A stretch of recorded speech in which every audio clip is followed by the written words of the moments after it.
I'm here with the one, the only OG Slick. Very nice to meet you. Yeah, it's great to see you.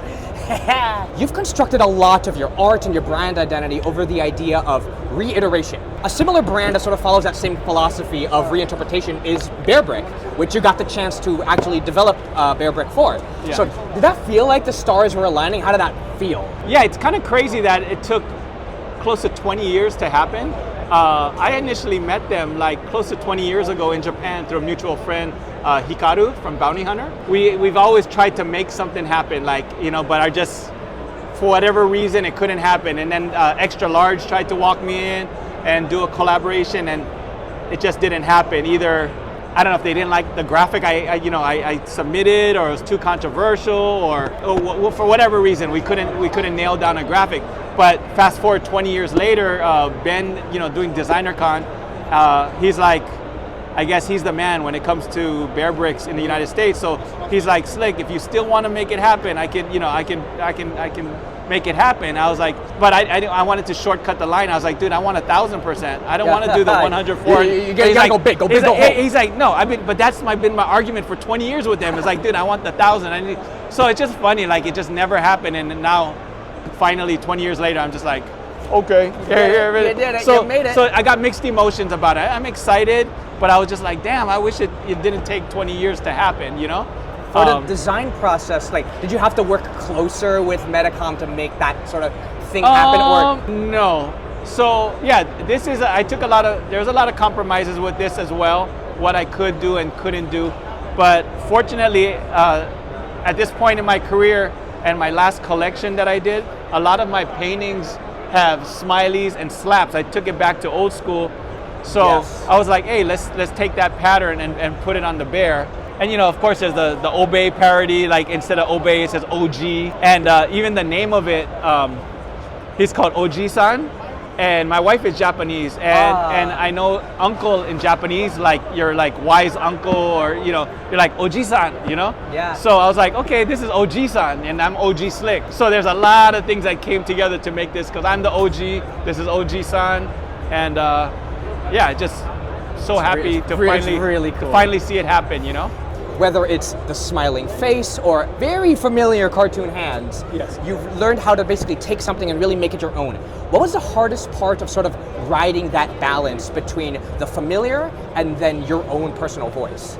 Yeah, that's a difficult one. I've done a lot of my own shit, and trying to be so original and out there that it's sometimes harder for the outside or the others to kind of accept or see into it.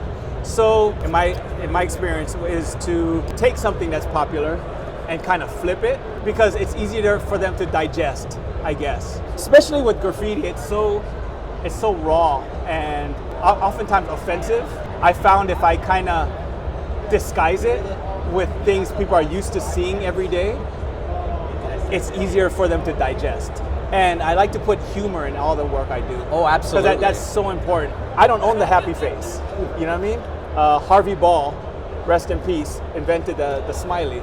But how it came into my life was I was doing a mural festival, and at this mural festival I did a concept for the building owner, and he felt my first couple submissions were too dark, and because it was like the hands drawing each other. Mm-hmm. I was like, what's so dark about that? I mean, it's kind of Escher-esque, but I guess because they were cut off, and he was just like, it'd be too gory for my taste. So he's like, that's a little dark.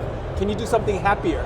So I was like so pissed off that I did a happy face on his fucking building. I was like, is this happy enough for you?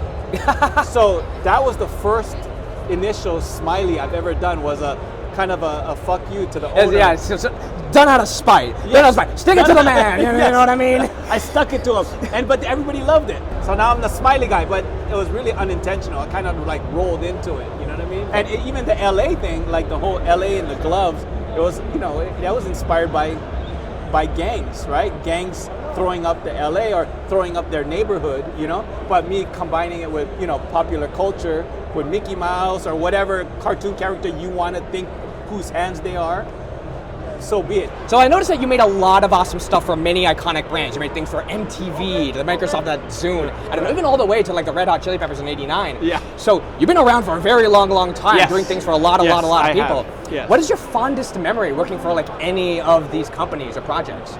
One of my funniest stories while I was working on the Far Side album, you know, I was doing the roller coaster for the Far Side album, drawing roller coaster rails for days. So I've been up for days, like trying to hit this deadline and Just going into coffee after yes, coffee. Just thinking, coffee and some other things. So I was on a good one, up for a few days drawing rails, and all of a sudden I felt like I was getting bitten all over, and I was getting attacked by these fire ants while I'm doing this illustration. So I called my partner and everything, and I'm like, dude, I'm getting attacked by ants, you know. So they thought I was on a drug-induced like hallucination. But I was actually getting, I was standing in a rail of fire ants like at our studio. But yeah, that's kind of a memorable experience for that album.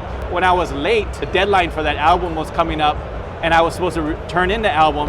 And because of the fire ants and because of a lot of things and because of me redoing the roller coaster a few times, I went back to the record company and I was like, we're gonna need more money.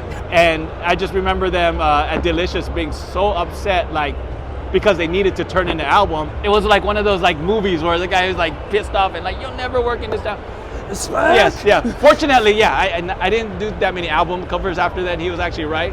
But you know, you go other ways with your art. There are other towns. There are other towns you're going to work in. Yes. Not this town. It's not the whole world. Yes. This town ain't big enough for the two of us, kind of thing. He goes, not this town, but yes, other town. I will work. And that's a wrap. Thank you so much for joining us. It's been an absolute pleasure and honor speaking to you. Well, thanks for having me. I hope it wasn't too winded. I just get on these things where like, oh if no, you get me hyped, you know. I want things to be winded because we're learning so much about you, the process. Maybe nobody else would know. Yeah. Thank you so much, and enjoy the rest of your decon. All right. You too. Thank you. Yeah.